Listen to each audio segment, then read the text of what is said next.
Foundation ও computer ওয়ার্ল্ডের পক্ষ থেকে আপনাদের সবাইকে স্বাগত। আপনারা যদি আমাদের চ্যানেলে নতুন হয়ে থাকেন, সবার আগে নিত্য নতুন সকল আপডেট পেতে এখনই সাবস্ক্রাইব করে বেল বাটনটি বাজিয়ে দিন। চলুন কথা না বাড়িয়ে কাজ শুরু করা যাক।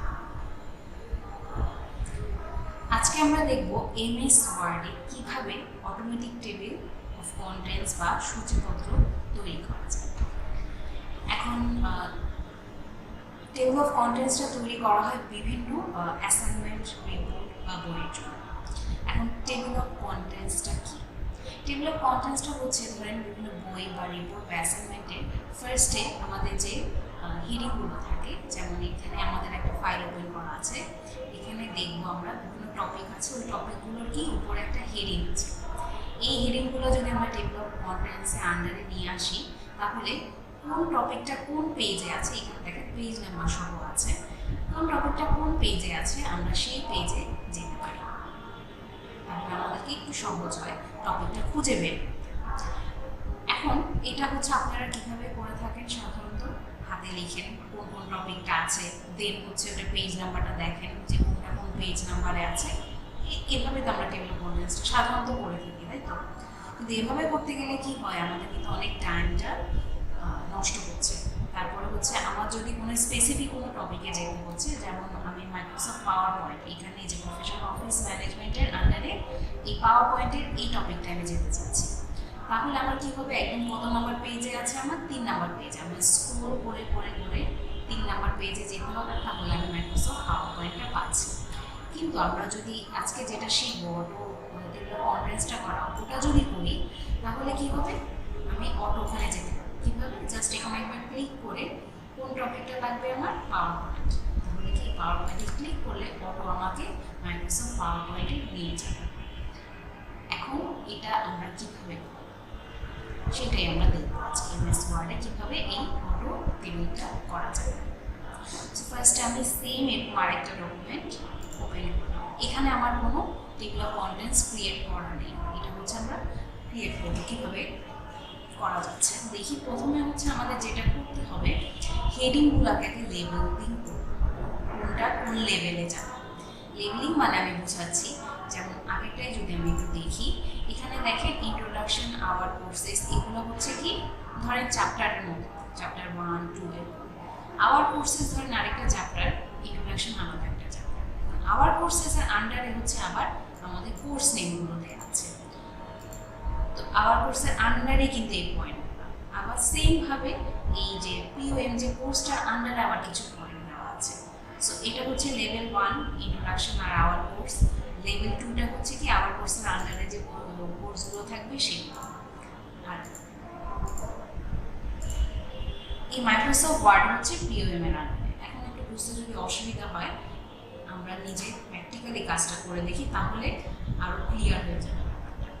ফার্স্ট আমরা লেবেলিংটা কীভাবে করবো, রেফারেন্সে যাব, তার আগে যে ওয়ার্ডটা লেবেলিং করবো ওটাকে আগে সিলেক্ট করবো, একটু রেফারেন্সে এখান থেকে এক টেক্সটে যাব, লেভেল 1, ঠিক আছে? কারণ ইন্ট্রোডাকশনটা কোনো পয়েন্টের আন্ডারে, এটা নিজেই একটা আলাদা একটা চ্যাপ্টার। সো এটাকে আমরা লেভেল 1 দিলাম।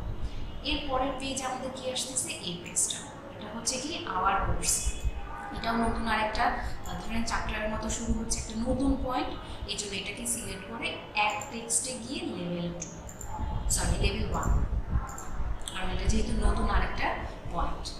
এখন এই আওয়ার কোর্সেস মানে আমাদের কম্পিউটার ওয়ার্ল্ডে যে কোর্সগুলো আছে সেটার মধ্যে এই কোর্সের আন্ডারে কী কী কোর্স আছে, প্রথমটা হচ্ছে পিওএম, তার মানে এই কোর্স পয়েন্টটার আন্ডারে হচ্ছে পিওএমটা যাচ্ছে, এই জন্য এটা হবে আমার লেভেল 2। যেহেতু আমি কোর্সটাকে অলরেডি লেভেল 1 দিয়ে দিয়েছি, এখন এটাকেও যদি লেভেল 1 দিই আমি, তাহলে কিন্তু এটা আলাদা একটা পয়েন্টে চলে যাবে। আমরা চাচ্ছি আবার কোর্সের আন্ডারে যাবে পয়েন্ট, এই জন্য এটাকে এখন লেভেল 2 দিয়ে দিলাম, ঠিক আছে? এরপরে এই লেভেল 2 মানে পিএম এর আন্ডারে আবার কী কী আমরা প্রোগ্রাম শিখছি সেটা বলা আছে। সো তখন আমরা এই পয়েন্টগুলো তাহলে কীভাবে লেবেলিং করবো, এটা দেবো আমি লেভেল 3, কারণ এটাকে যেহেতু লেভেল 2 দিয়েছি আমি, এই পয়েন্টের আন্ডারে যে পয়েন্টগুলো থাকবে সেগুলো হবে লেভেল 3। সিলেক্ট করে এখন লেভেল 3 দিলাম, যে পয়েন্টগুলো থাকছে আমার এক্সেলেশন লেভেল 3। এরপরের পেজে কি আছে এক্সেস, এই প্রোগ্রামগুলো হচ্ছে আমরা আমাদের পিওএম কোর্সে শিখব। পিওএম মানে প্রফেশনাল অফিস ম্যানেজমেন্ট কোর্সটা। সেভাবে লেভেল 3 দিচ্ছি আমি সবগুলি, জাস্ট সাব পয়েন্টের মতো যেগুলো থাকছে সেগুলো। ঠিক আছে, তাহলে আমাদের একটা পয়েন্ট দেওয়া শেষ। এরপরের পেজে কি আছে আমাদের আরেকটা কোর্সের নাম আছে, তার মানে কি ওই আমাদের আওয়ার কোর্সের যে পয়েন্টটা ছিল ওটার আন্ডারেই আরেকটা পয়েন্ট হচ্ছে আমার master of graphic design. So এটাকে আমি সিলেক্ট করে অ্যাড টেক্সটে গিয়ে লেভেল 2 দিই। তারপর এখন ওই যে আবার এই মাস্টার অফ গ্রাফিক ডিজাইনের আন্ডারে কি কি পয়েন্ট আছে আমার অ্যাড ফটোশপ, সো ওটাকে আমার লেভেল 3 দিতে হচ্ছে কারণ আমার এই পয়েন্টটাকে আমি লেভেল 2 দিয়েছিলাম।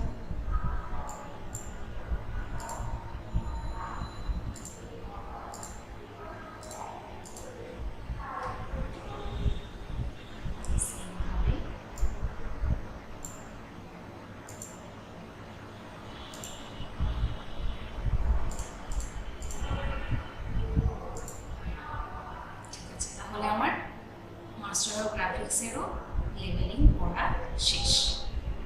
এখন আমরা তো লেবেলিং করলাম, ঠিক আছে, এখন আমাদের টেবিল অফ কন্টেন্টসের এই যে আগে যেটা দেখিয়েছিলাম এই লিস্টটা কিভাবে আনবো সেটা আনার জন্য আমাদের কি প্রথমে, যেহেতু আমরা একটা রিপোর্টের মতো করছি, প্রথমে তো আমার কাভার পেজ থাকে, তাই তো? টেবিল অফ কন্টেন্টসটা সাধারণত যে কোনো বই বা অ্যাসাইনমেন্ট বলেন কেন এটা প্রথমে থাকে যেন আমরা টপিকগুলো খুঁজতে আমাদের ইজি হয়। সো এই জন্য আমি প্রথমে একটা খালি পেজ রেখেছি। সো যেখানে আপনি লিস্টটা নেবেন সেখানে আগে আমাকে কার্সরটা রাখতে হবে। দেন এখানে এসে আমি টেবিল অফ কন্টেন্টস যে এই অপশনটা আসবে, এখন আমাকে অটোমেটিক টেবিল 1, 2 বিভিন্ন স্টাইলে আছে। আপনি এই যে কন্টেন্টস লিখে এটাও নিতে পারেন, আমার টেবিল অফ কন্টেন্টস লিখে এই টেবিলটাও চুজ করতে পারেন। সো আমি এটাই নিলাম। এখন দেখেন আমি যেভাবে লেবেলিং করেছিলাম, এই যে ইন্ট্রোডাকশন, আওয়ার কোর্স, এই দেখেন প্রফেশনাল অফিস ম্যানেজমেন্টে একটু এপাশে সরাচ্ছে, তার মানে বোঝাচ্ছে যে এটা আওয়ার কোর্সের আন্ডারে এই পয়েন্টটা আছে। আবার পিওএম এর আন্ডারে যেসব পয়েন্টগুলো আমি কি লেভেল 3 করেছিলাম ওগুলো দেখেন একটু এপাশে সরাচ্ছে, তার মানে এই পয়েন্টের আন্ডারে হচ্ছে এই পয়েন্টগুলো।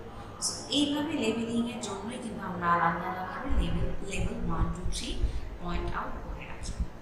আচ্ছা, এভাবে তো এখন আমার চলে আসলো একটা টেবিল অফ কন্টেন্টস, ঠিক আছে। এখন দেখি আমাদের অটো আপডেটটা হয়েছে কিনা, মানে অটো টেবিলটা করা যাচ্ছে কিনা। সেটার জন্য সিলেক্ট করবো, দেন হচ্ছে কন্ট্রোল ধরবো, কিবোর্ডের কন্ট্রোল ধরে সাপোজ আমি এক্সেসে যেতে চাচ্ছি, এক্সেসে দেখেন আমাকে এক্সেসে নিয়ে এসেছে, বাট আমাকে স্ক্রল করে আর আনা লাগবে না, ঠিক আছে। আরেকটা জিনিস সেটা হচ্ছে আপনি হচ্ছে এই টেবিল অফ কন্টেন্টসটা তো করলেন, হ্যাঁ, এখন আপনি কিছুক্ষণ পরে দেখলেন নিচে আপনার আরেকটা টপিক আপনার আপডেট করা হয়নি, মানে এগুলোকে লেবেলিং করা হয়নি। সো এখন আমি কি এটাকে টেবিল অফ কন্টেন্টস অ্যাড করতে পারবো না? অবশ্যই পারবো। সো ওটার জন্য প্রথমে আমাকে কি করতে হবে, আগের মতোই আগে এখানে যে হেডলাইনগুলো আছে ওগুলোকে লেবেলিং করতে হবে। সো আমি এটাকে সিলেক্ট করে, এটা যেহেতু ওই আমাদের কোর্সের আন্ডারে আরেকটা কোর্স পিওএম আর মাস্টার অফ গ্রাফিক ডিজাইনের মধ্যে, সো আগে সিলেক্ট করে আমি অ্যাড টেক্সট এটাকে 2 দিচ্ছি। মনে আছে আমরা কোর্স নেমগুলোকে কি দিয়েছিলাম, লেভেল 2। কোর্স নেমগুলোর আন্ডারে যে পয়েন্টগুলো, সাব পয়েন্টগুলো, সেগুলোকে দিয়েছিলাম আমরা লেভেল 3।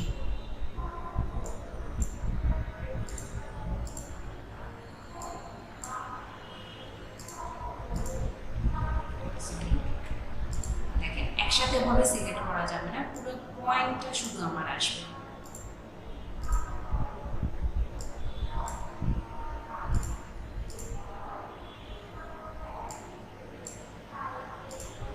সেম প্রসেস, এখানে নতুন কিছুই না, লেবেলিং লেভেল 3 তে আমি দিচ্ছি।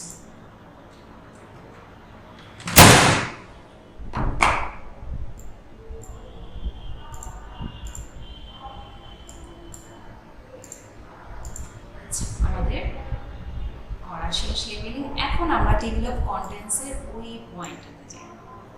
এখানে দেখেন এখানে কিন্তু আসেনি, কেন আসেনি? আমার এখানে নতুন যেগুলো আমি লেবেলিং করেছি, কারণ আমাকে আপডেট করতে হবে। সো আপডেট টেবিলে যাব, আপডেট এন্টায়ার টেবিলে কি তাহলে কি পেজ নাম্বার সব আমার সব চলে আসবে। এখন নতুন যেটা অ্যাড করেছি সেটাও চলে এসেছে। এখন নতুন ভাবে দেখি যেটা অ্যাড করেছি ওই পয়েন্টে যাওয়া যাচ্ছে কিনা। ধরেন ধরেন এই ডিউজিডি যে কোর্সটা, এটার হচ্ছে আন্ডারে আমি এক্সেলের এই পয়েন্টটায় যেতে চাচ্ছি। সিলেক্ট করে কন্ট্রোল চেপে তারপর হচ্ছে মাইক্রোসফট এক্সেল এটাই ক্লিক করলাম। দেখেন এক্সেলের পয়েন্টটা 6 নম্বর পেজে আমাকে নিয়ে এসেছে। তাহলে কি হচ্ছে, এভাবে করে আমরা আমাদের টেবিলটা আপডেট করতে পারি। এখন আরেকটা কাজ করা যায়, সেটা হচ্ছে আমরা টেবিল অফ কন্টেন্টসে গেলাম, ইনসার্ট টেবিল, এই কন্টেন্টসটার অপশনটায় গেলে এই যে ট্যাব লিডার, মানে এটা এখন কি ফুল স্টপের মতো এরকম ডিজাইনে আছে, তো আপনি চাইলে চেঞ্জ করতে পারেন। এখানে যাব, এই ড্যাশের চিহ্নটা নিলাম, ওকে দিলাম, ইয়েস। দেখেন এখন কিন্তু ওই ফুল স্টপের মতো এখানে ড্যাশের মতো ওই চিহ্নটা চলে এসেছে। সো চাইলে আপনি কিন্তু একটু এটাকেও ডিজাইন করতে পারেন। এরপরে আর কি করা যায়, ইনসার্ট টেবিল অফ কন্টেন্টসে গেলাম। আরেকটা জিনিস, সেটা হচ্ছে এখানে আমাদের কিন্তু লেভেল হেডিংটা বা লেভেল 1, 2, 3 পর্যন্ত ছিল, তাই তো? আপনি চাইলে কিন্তু এই লেভেলটা আরও বাড়াতে পারেন। মানে হচ্ছে ধরেন এই লেভেল 3 পর্যন্ত আছে, তো আপনি চাচ্ছেন লেভেল 3 এর আন্ডারে নতুন আরেকটা সাব পয়েন্ট আনতে। তখন কি করবো আমরা, কিন্তু এখানে তো আমার লেভেল 4 নাই বা 5 নাই, তাহলে ওটাকে কী করবো? ওটার জন্য আমার টেবিল অফ কন্টেন্টস থেকে ইনসার্ট টেবিল অফ কন্টেন্টসের এই যে শো লেভেলস একটা অপশন আছে না, চাইলে আমি এটাকে এবার বাড়াবো। এবার এসে আমি ওকে দিলাম, ইয়েস। এখন এসে আমি অ্যাড টেক্সটে ক্লিক করবো, দেখেন লেভেল 4 এর অপশনটাও কিন্তু চলে এসেছে। সো চাইলে আপনার এখানে যত লেভেল করার নিয়ে আসতে পারবেন এখান থেকে। আশা করি আপনারা বুঝতে পেরেছেন। এভাবে হচ্ছে আমরা অটো টেবিল বা টেবিল অফ কন্টেন্ট বা সূচিপত্র তৈরি করতে পারি। তাহলে কি আমাদের স্ক্রল করে করে আর নতুন টপিকটা খুঁজে আনা লাগলো না। আজকে ভিডিও এতটুকুই ছিল আমাদের। যদি ভিডিওটি ভালো লেগে থাকে তাহলে অবশ্যই লাইক, কমেন্ট অ্যান্ড শেয়ার করতে ভুলবেন না। আসসালামু আলাইকুম।